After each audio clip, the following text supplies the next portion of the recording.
قرآن کہتا ہے اذ قال یوسف لابیہ، ایک دن یوسف علیہ السلام نے اپنے والد کو خواب سنایا کہ میں نے 11 ستارے اور سورج اور چاند دیکھے، رأیتہم لی ساجدین۔ 9 بیٹے تھے 10 بیٹے تھے، مجھے ذہن سے نکل گیا، 9 بیٹے تھے نا، 11 بیٹے تھے میرے خیال، 11 بیٹے۔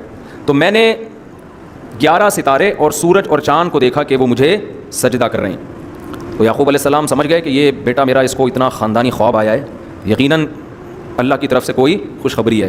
کہنے لگے یا بنی لا تقصص رؤیاک علی اخوتک، اپنے بھائیوں کے سامنے اس خواب کا تذکرہ نہ کرنا، مجھے ڈر ہے کہ وہ تمہارے خلاف کوئی تدبیر نہ کر لیں، حسد کا شکار نہ ہو جائیں۔ وکذالک یجتبیک ربک، انہوں نے تعبیر بتائی تیرا رب تجھے منتخب کرنا چاہتا ہے اور تجھے خوابوں کی تعبیریں سکھائے گا۔ تجھے انہوں نے اس خواب سے اندازہ لگا لیا کہ اللہ ان کو خواب کی تعبیر سکھائے، کیسے لگایا اللہ ہی بہتر جانتے ہیں۔ اور اللہ نے جو تیرے باپ دادا پر جو انعام کیا ہے، وہ انعام کیا ہے؟ مذہبی رہنما بنایا ان کو، تو وہ انعام اللہ تیرے ذریعے سے مکمل کرے گا، یعنی اللہ تجھے بھی لوگوں کا روحانی پیشوا بنائے گا۔ روحانی پیشوا بننا یہ بہت بڑی نعمت ہے۔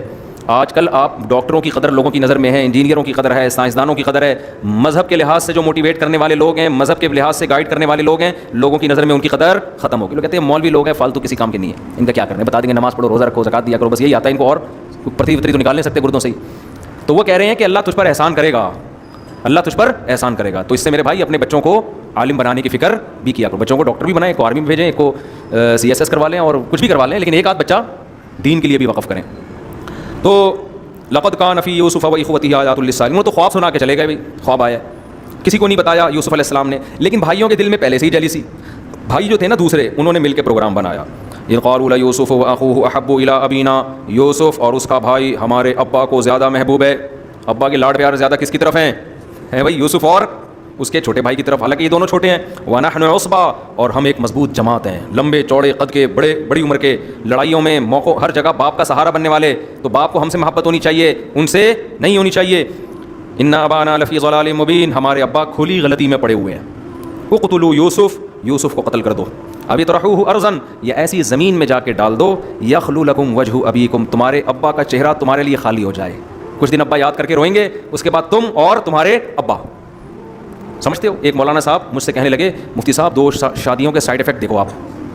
یعقوب علیہ السلام کی 2 بیویاں، سوتیلے بھائیوں میں اتنی جیلسی کہ اپنی دوسری امی کے بچوں کو کنویں میں ڈالنے کی باتیں ہو رہی ہیں، قتل کی باتیں ہو رہی ہیں۔ یہ دوسری شادی کے کیا ہیں سائیڈ افیکٹ؟ میں نے کہا دوسری شادی کے یہ سائیڈ افیکٹ سے زیادہ پازیٹیو افیکٹ دیکھ لو کہ بچوں کو باپ سے محبت اتنی ہے، آپشن ہے نا بچوں کے پاس کہ اگر ہم محبت نہیں کریں گے دوسری امی بھی ہیں، ان کے بچے بھی ہیں، ٹھیک ہے نا؟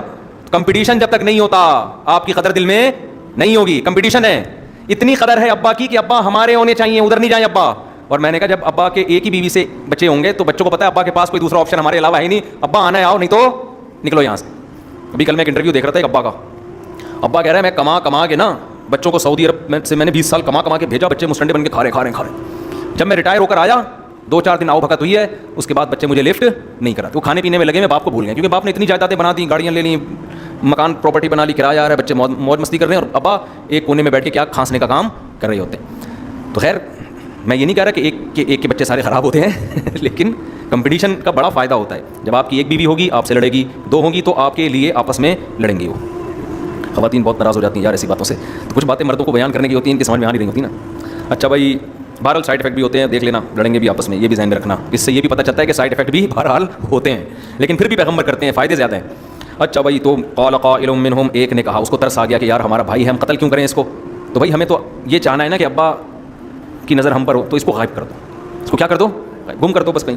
تو اس کو ہم ایسا کرتے ہیں کسی صحرا میں جا کے کنویں میں ڈال دیتے ہیں، کوئی مسافروں کا قافلہ آئے گا، کنویں سے بچہ نکال کے کہیں بھی لے جائے گا، ہماری جان چھوٹ جائے گی۔ قالوا یا ابانا ما لک لا تأمنا علی یوسف، ابا کے پاس آئے اور کہنے لگے آپ ہم پر اعتماد کیوں نہیں کرتے؟ دیکھو پیغمبر کے بچے تھے نا، بیٹے تھے، اتنی بات ان میں خاندانی تھی کہ یہ لالچ ان کو دولت کی وجہ سے، حسد دولت کی بیس پہ نہیں ہوا کہ بھائی کو مار دو پیسے لے لو یا کہیں غلام بنا کے بیچ دو، نہ باپ کی محبت چاہتے ہیں۔ تو اس سے پتہ چلتا ہے خاندانی لوگوں کے جرائم بھی خاندانی بیس پر ہوتے ہیں، چاہتے ہیں باپ ہم سے، آج کوئی ہے اتنا نیک بچہ کہ ابا ہم سے محبت کرو، صحیح ہے نا، ابا کرنی ہے محبت کرو، نہیں کرنی جاؤ، ہمارے دوست بہت ہیں محبت کرنے کے لیے۔ تو یہ سیٹنگ چل رہی ہے آج کل، پہلے زمانے میں باپ کی قدر کتنی ہوتی تھی۔ تو یا ابانا، ابا ما لک لا تأمنا علی یوسف، آپ کو کیا ہو گیا کہ آپ ہم پر یوسف کے بارے میں اعتماد ہی نہیں کر رہے، ہمارے ساتھ کبھی اکیلے میں اس کو بیچتے ہی نہیں ہیں۔ وَإِنَّا لَهُ لَنَاصِحُونَ، حالانکہ ہم سے زیادہ یوسف کا خیر خواہ کون ہو سکتا ہے، ہم تو اس کے بھائی ہیں۔ اس سے پتہ چلتا ہے کہ 2 نمبری جب کوئی کرنا چاہتا ہے تو ڈائلاگ بڑے بڑے خاندانی، کسی کے ڈائلاگ سن کے کبھی متاثر نہیں ہونا چاہیے۔ خیر کیا ہوا؟ قالوا ارسلہ معنا غدا، کل ہمارے ساتھ اس کو بھیج دیں، یرتع ویلعب، جنگل میں جا کے کچھ کھائے گا درختوں کے پھل وغیرہ، ویلعب کچھ کھیل کود کر لے گا ہمارے ساتھ، وإنا لہ لحافظون، اور ہم بھائی کی حفاظت کرنے والے ہیں، جنگلی جانوروں سے ہم اس کو بچائیں گے۔ قال یعقوب علیہ السلام نے کہا انی لا یحزننی، مجھے خوف ہے، ان تذهبوا به، اس کو تم لے کر گئے اور کوئی بھیڑیا آ کے اس کو کھا جائے، تمہیں پتہ ہی نہ چلے، مجھے اس بات کا ڈر ہے، جنگلوں میں بھیڑیے ہوتے ہیں، شیر ہوتے ہیں، چھوٹا بچہ ہے کوئی بھی کھا کے چلا جائے گا، خطرہ ہے مجھے۔ کیا کہنے لگے؟ لئن اکلہ الذئب ونحن عصبہ، ابا ہم اس کے بھائی اتنے لمبے تڑنگے، اتنے خوبصورت، اتنے طاقتور، ہماری موجودگی میں اگر اس کو بھیڑیا کھا لے، انا اذا لخاسرون، تو ہم سے زیادہ تو ناس کسی کا ہو ہی نہیں۔ پھر کیسی باتیں کر، حالانکہ پورا پہلے سے پروگرام کیا تھا، یہی بنا ہوا تھا، ابا پھر ہم سے زیادہ تو کوئی، یہ سیاستدان مجھے یاد آ رہے ہیں آج، مجھے یہ جب میں آیتیں پڑھتا ہوں کون یاد آتا ہے؟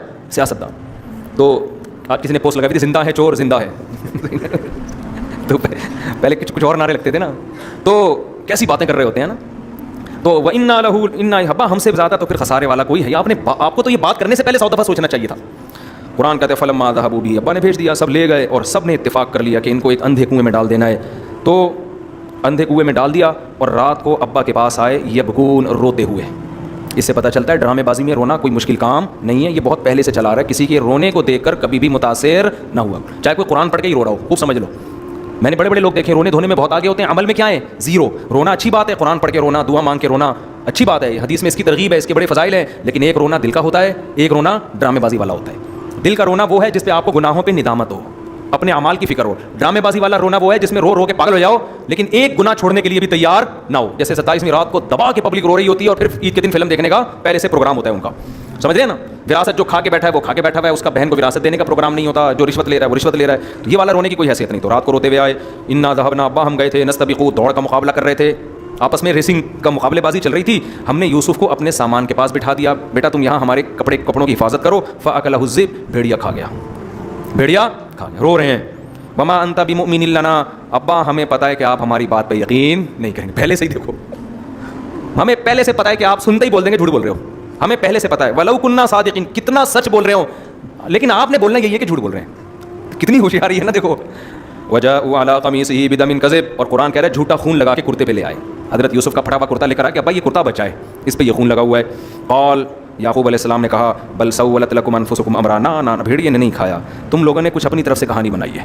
عالم الغیب نہیں تھے لیکن قرائن سے اندازہ ہو جاتا ہے نا کہ تم تو پہلے سے ہی حسد کرتے تھے، تو مجھے لگتا ہے یہ حسد اب اثر اس حسد نے دکھا دیا ہے، لیکن اب کریں کیا، اپنی ہی اولاد ہے، اپنے ہی بیٹے ہیں اور کوئی ثبوت بھی نہیں ہے۔ کہنے لگے فصبر جمیل، میرے پاس سوائے صبر کے اور کوئی آپشن نہیں، نہ کیس کر سکتے ہیں اولاد کے خلاف، کچھ بھی نہیں ہو سکتا نا۔ بار بار جب ان کو کہیں گے جھوٹ بول رہے ہو تو وہ کیا کہیں گے، ابا ہم جھوٹے ہیں، اور معاملات خراب ہو جائیں گے۔ تو کیا کہنے لگے، صبر جمیل وہ صبر ہے جس میں انسان صبر کرے اور شکایت ذرہ برابر بھی نہ کرے۔ قرآن کہتا ہے وجاء سیارۃ، ایک قافلہ گزر رہا تھا، انہوں نے کنویں میں پانی نکالنے کے لیے ڈول کے ساتھ بھیجا، جاؤ بھائی پانی نکال کے لاؤ۔ وہ بندہ گیا اور کہنے لگا یا بشرا ھذا غلام، ارے خوشخبری، اس میں تو کیا ہے، بچہ ہے۔ خوش اس لیے ہوا کہ پہلے زمانے میں انون بچہ غلام کے طور پہ کروڑوں اربوں روپے کا بکتا تھا، غلاموں کی بڑی قیمت تھی نا، تو ہمیں تو ایک بچہ مل گیا، اس کو ہم بازار میں فروخت کریں گے۔ ھذا غلام واسروہ بضاعہ، نالائقوں نے بجائے اس کے کہ اس کے ابا کو تلاش کریں، دنیا میں ہمیشہ سے نا نالائق لوگوں کی اکثریت رہی ہے، قرآن کہہ رہے ہیں انہوں نے چھپا دیا کہ یار یہ قیمتی سرمایہ ہے، جلدی سے مارکیٹ میں لے جا کے بیچو، اس کے ابا کا پتہ نہ چل جائے کہیں، صحیح ہے نا، ابا کو نہ پتہ چل جائے۔ وشروہ بثمن بخس دراہم معدودہ وکانوا فیہ من الزاہدین، قرآن کہہ رہے ہیں جان چھڑانا چاہتے تھے، جلدی سے بیچو اور پیسہ مل جائے ہمیں، کیونکہ مالک کا پتہ نہ چل جائے۔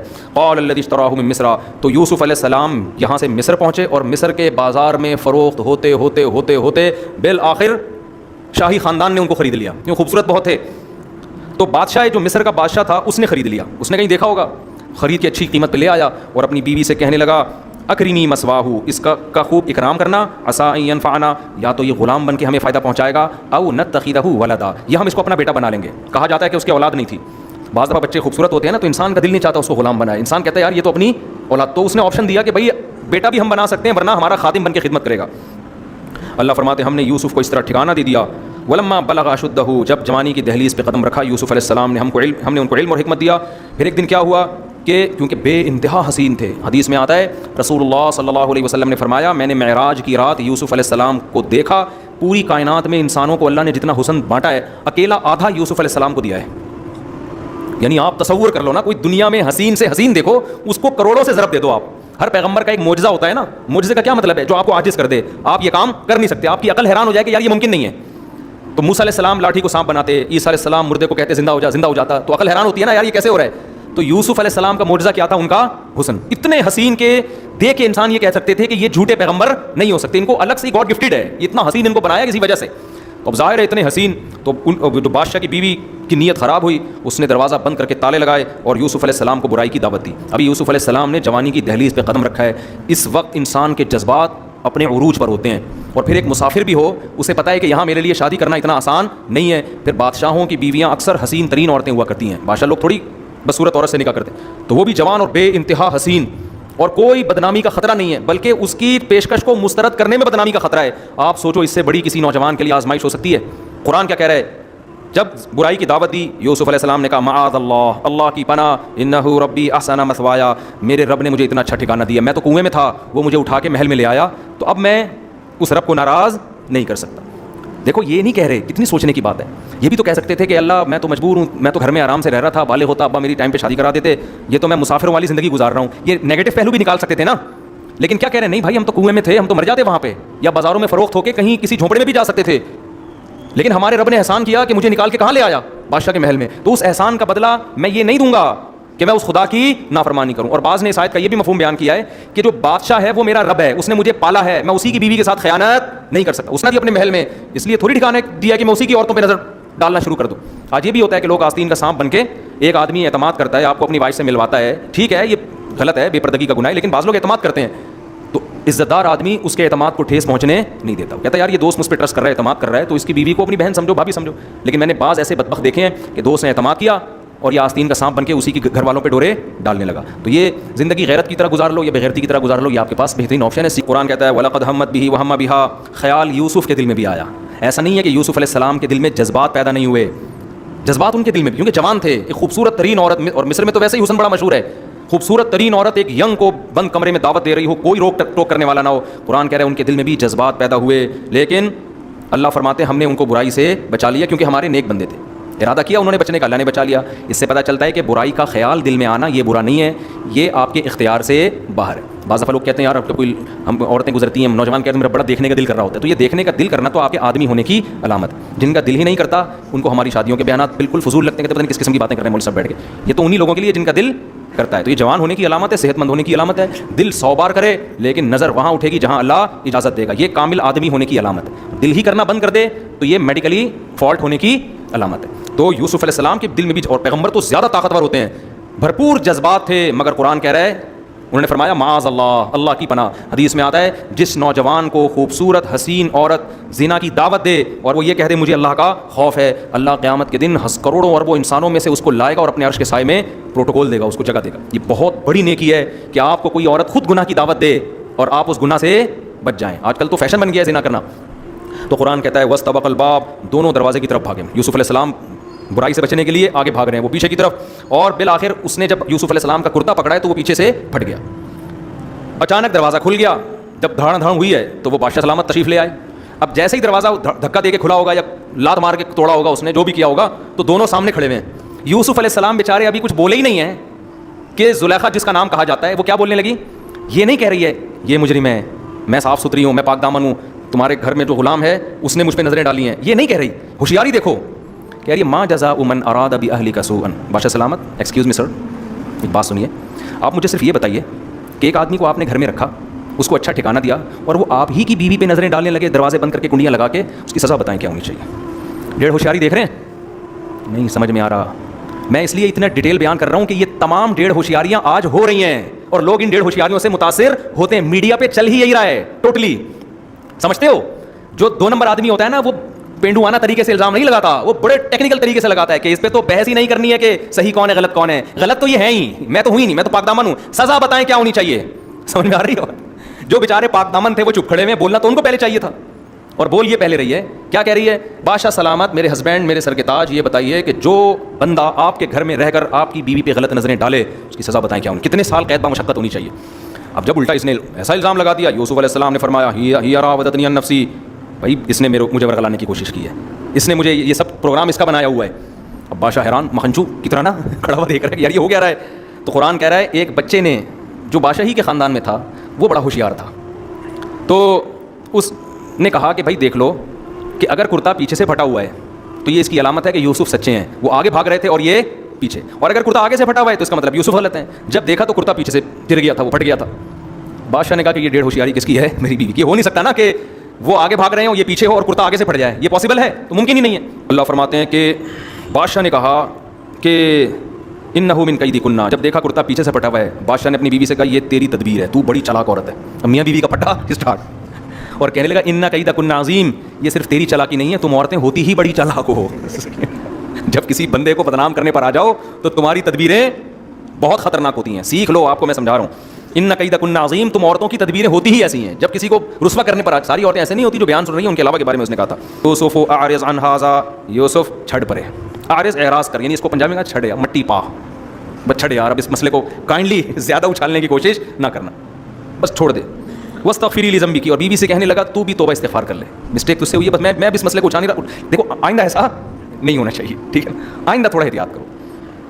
انکی کنتی من الخاطئین, اور کہنے لگا غلطی 100% تیری ہے, لیکن میں تجھے کوئی سزا نہیں دے رہا, تو سوری کر لے بس. اور یوسف علیہ السلام نے سے کہا کہ تم کیا کر لو, مٹی ڈالو. آپ کو پتہ ہے کہ پازیٹیو چیزیں مارکیٹ میں پھیلتی نہیں ہیں, نیگیٹو جنگل میں آگ کی طرح پھیل جاتی ہیں. بادشاہ نے اپنی بیوی کو خاموش کرا دیا, حضرت یوسف کو, لیکن ظاہر ہے اس کیس کو سننے والے 2-4 اور لوگ بھی تھے. وہاں سے بالآخر بات ہر آدمی نے ایک تو کہا میں آپ کو بتا رہا ہوں, کسی اور کو بالکل بھی نہیں بتانا. اس نے کہا میں صرف تمہیں بتا رہا ہوں, ہرگز کسی اور کو نہیں بتانا کہ بادشاہ کے گھر میں یہ کیس ہوا ہے. ہوتے ہوتے 2-4 دن میں پورا مصر یہی باتیں کر رہا تھا, اور خاص طور پر خواتین زیادہ دلچسپی لے رہی تھی. قرآن کہہ رہا ہے وقال نسوۃ فی المدینہ, پورے شہر کی عورتوں نے کہنا شروع کر دیا, امرأۃ العزیز, بادشاہ کی بیوی, تراود فتاها عن نفسی, گھر میں غلام پہ عاشق ہو گئی. توبہ توبہ, کسی شہزادے پہ ہوتی ہے بھائی, شاہی کسی دوسرے ملک کے بادشاہ پہ ہو جاتی, غلط تو وہ بھی تھا, لیکن چلو کوئی لاجک تو بنتی ہے نا. عاشق کس پہ ہو رہی ہے, ایک غلام جس کو خریدا ہے بازار سے, غلاموں کی طرح گھر میں رکھا ہے, اس پہ عاشق ہو گئی. انا لنراھا فی ضلال مبین, یعنی ہمیں اس کے عاشق ہونے پر اتنا اعتراض نہیں ہے, گھر کے غلام پہ عاشق ہونا, انا لنراھا فی ضلال مبین, ہم دیکھتے ہیں کھلی غلطی میں پڑی ہوئی ہے, یعنی بہت ہی چی سمجھ رہے ہیں نا, جیسے لوگ طنزیہ باتیں کر رہے ہوتے ہیں نا. انا لنراھا فی ضلال مبین, بادشاہ تھوڑی ایسے کرتے ہیں, ان کے پاس تو بڑے بڑے آپشن ہیں. اب بادشاہ کی بیوی نے کہا گل تو مارکیٹ میں پھیلی گئی ہے, جتنا بھی ہم نے مٹی پانے کی کوشش کی ہے, لیکن بات مارکیٹ میں پھیل گئی. اب میں اگر یہ اناؤنسمنٹ کرواؤں, اخبار میں اشتہار دوں, بھائی یہ خبر غلط ہے, میں عاشق نہیں ہوئی, کوئی ایسی بات نہیں ہے, اب کوئی سنے گا نہیں. اب حل یہی ہے کہ پہلا الزام عشق کا جو لگا ہے وہ تو اس کو تو میں جھٹلا نہیں سکتی. یہ جو دوسرا الزام ہے نا, مجھے بدنام کیا جا رہا ہے, غلام پہ عاشق ہو گئی, معاذ اللہ کمتر لڑکے پہ عاشق ہو گئی, تو اس الزام کو اب مجھ سے اپنے آپ سے دور کرنا ہے. اب میں تمام عورتوں کو بلا کے یوسف کی زیارت کرواؤں گی, اور پھر ان کو پتہ چلے گا کہ میری جگہ تم بھی ہوتی تو تم نے بھی کیا ہونا تھا, عاشق ہی ہونا تھا اس کا, تاکہ یہ بدنامی. دیکھو انسان نا سب سے زیادہ اپنی عزت کی حفاظت پہ حریص ہوتا ہے اگر وہ عزت دار ہے.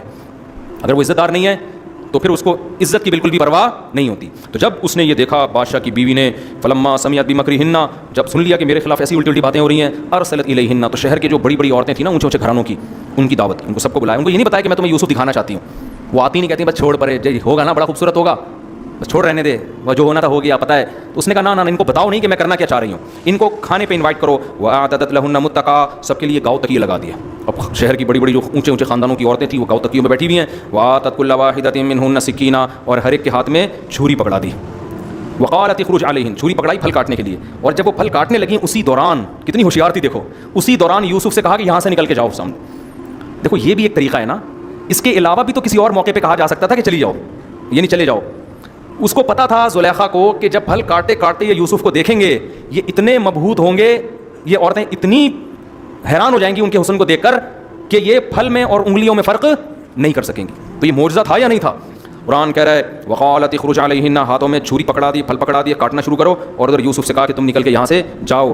فلما رأینہ, قرآن کہتا ہے جب ان عورتوں نے یوسف کو دیکھا, اکبرنہ, بہت عجیب سمجھا, وقطعن ایدیہن, اور پھلوں کے بجائے اپنے ہاتھوں کو زخمی کر لیا, اور کہنے لگیں قلنا حاشا للہ, اللہ کی قسم, ما ھذا بشرا, یہ انسان نہیں ہے, ہم نے کوئی انسان ایسا حسین نہیں دیکھا. ان ھذا الا ملک کریم, یہ کوئی آسمان سے فرشتہ ہے, اور فرشتہ بھی معمولی نہیں, کوئی بڑا معزز فرشتہ ہے جو انسان بن کے زمین پہ نازل ہوا ہے.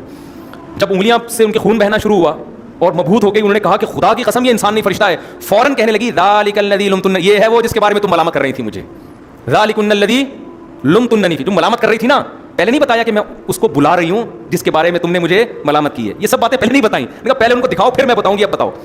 تو قرآن کہتا ہے جیسے ہی ہاتھ کاٹے اور کہا اللہ کی قسم یہ انسان نہیں ہے فرشتہ ہے, قالت, فوراً زلیخا نے کہا ذالکن الذی لمتننی فی, یہ ہے وہ جس کے بارے میں تم کہہ رہی تھی کہ غلام پر عاشق. اور وَلَقَدْ رَاوَدتُّهُ عَن نَفْسِهِ، ہاں اللہ کی قسم میں نے اس کو ورغلایا تھا، میں اس پہ عاشق ہوئی تھی اور میں نے اس کو برائی کی دعوت دی تھی، یعنی میں اقرار کرتی ہوں، اب بتاؤ میں مجرم تھی یا نہیں تھی.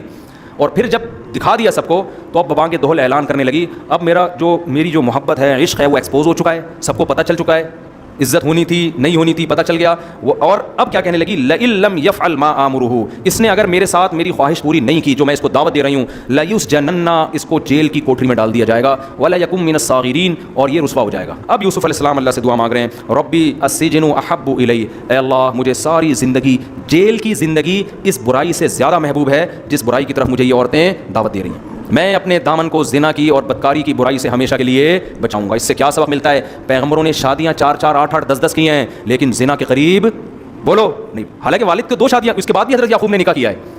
اس سے پتہ چلتا ہے کہ دیکھو نکاح کثرت سے کرو، کوئی پابندی نہیں، اللہ خوش ہوگا. برائی سے اپنے آپ کو ایسا بچاؤ کہ یوسف کہہ رہے ہیں اللہ ساری زندگی جیل چلا جاؤں لیکن میں اس برائی سے دور رہوں گا. آج کتنے آرام سے زنا کرتے ہیں کہ یار توبہ کر لیں گے ہم. بھائی اتنا آسان ہوتا نا، کر کے توبہ کر لو، کر کے توبہ کر لو، اتنا آسان ہوتا تو معاذ اللہ یوسف علیہ السلام نہیں یہ سوچ سکتے تھے. لیکن وہ کہہ رہے ہیں اللہ مجھے جیل کی زندگی زیادہ محبوب ہے اس برائی سے جس کی طرف یہ دعوت دے رہی ہیں. اور پھر اللہ سے توفیق مانگنے لگے، وَإِلَّا تَصْرِفْ عَنِّي كَيْدَهُنَّ، اے اللہ اگر تو نے اس وقت میری حفاظت نہیں کی تو میں انسان ہوں، بشر ہوں، میں ان کی طرف مائل ہو جاؤں گا. نیکی سے بچنے کے لیے اپنے نفس پہ کبھی بھی اعتماد نہیں کرنا چاہیے، اللہ سے دعا مانگنی چاہیے کہ اللہ ہم اتنے بڑے فنٹر نہیں ہیں، ہم بہت بڑے نہیں ہیں، تو بچا ہمیں. خود بھی ہمت کر رہے ہیں، اللہ سے دعا بھی مانگ رہے ہیں. قرآن کہتا ہے فاستجاب لہ ربہ، اللہ نے ان کی دعا قبول کر لی اور اللہ نے ارادہ کر لیا میں ان کو برائی سے بچاؤں گا. پھر فرمایا ثم بدا لهم من بعد ما رأوا الآیات. اب بادشاہ کی کیونکہ یہ بات پھیل چکی تھی نا سب جگہ، اب سب کو تو پورے مصر کو تو زیارت نہیں کرا سکتے تھے یوسف علیہ السلام کی، بادشاہ کی بھی تباہ بدنامی ہو گئی نا کہ بیگم کے ان کے تعلقات چل رہے ہیں.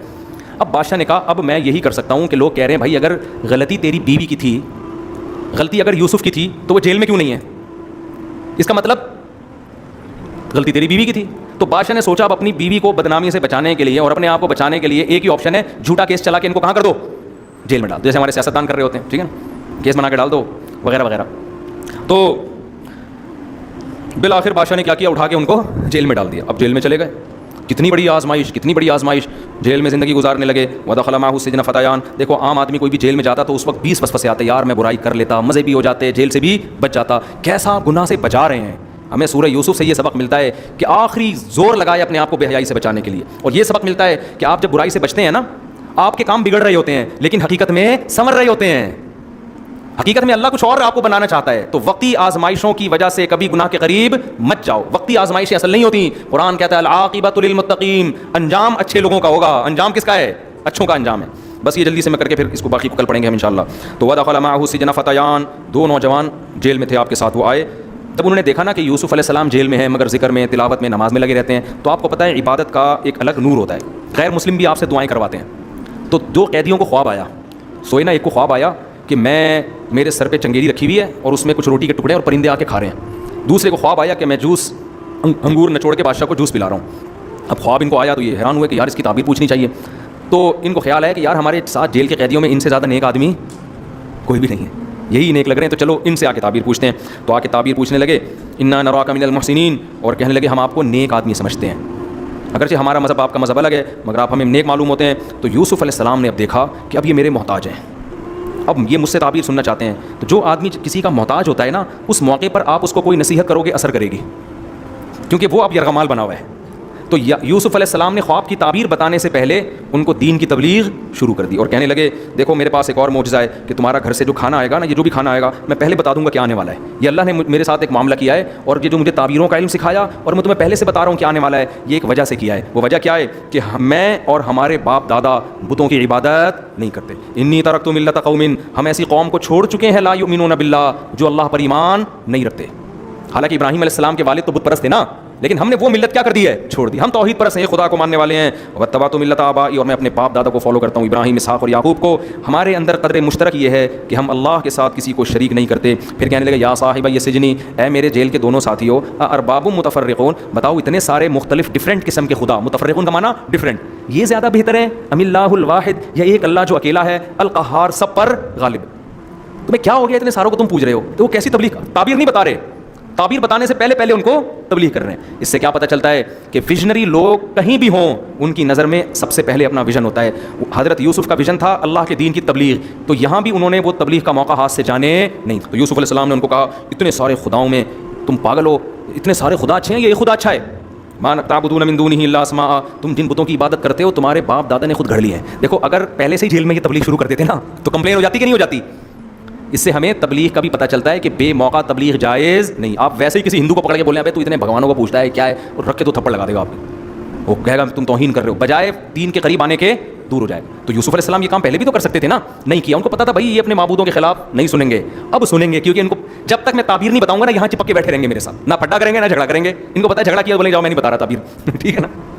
تو ان سے کہنے لگے ان ہی ما تعبدون من دونہ الا اسماء، یہ تمہارے باپ دادا نے کچھ نام گھڑ لیے ہیں، ان کو فالو کر رہے ہو. ان کے خدا ہونے کی اللہ نے آسمان سے کوئی دلیل نازل نہیں کی. یہ تمہارے پنڈتوں کا بنایا ہوا فلسفہ ہے، اللہ حکم صرف اللہ کا چلے گا، اس کا حکم ہے اس کے سوا کسی کی عبادت نہ کرو، اور یہی سیدھا دین ہے. توحید کی تبلیغ کرنے کے بعد پھر ان کو بتایا یا صاحب السجن، اے میرے جیل کے ساتھیو دوستو، اما احدکما فیسقی ربہ خمرا، ایک چھوٹ جائے گا، تھوڑے دنوں میں رہائی ہونے والی ہے، اور بادشاہ کو جیسے پہلے شراب پلایا کرتا تھا دوبارہ شراب پلایا کرے گا. وہ اما الاخر، اور دوسرے کو پھانسی پہ لٹکا دیا جائے گا، اور تاکل الطیر من راسی، اور اس کی لاش کو اس کے سر کو پرندے نوچ نوچ کے کھائیں گے. اور پھر آگے کہنے لگے قضی الامر الذی فیہ تستفتیان، جو تم نے تعبیر مجھ سے پوچھی ہے اللہ نے اس کا فیصلہ کر دیا ہے، اب یہی ہوگی تعبیر، اس کے علاوہ کچھ بھی نہیں ہو سکتی.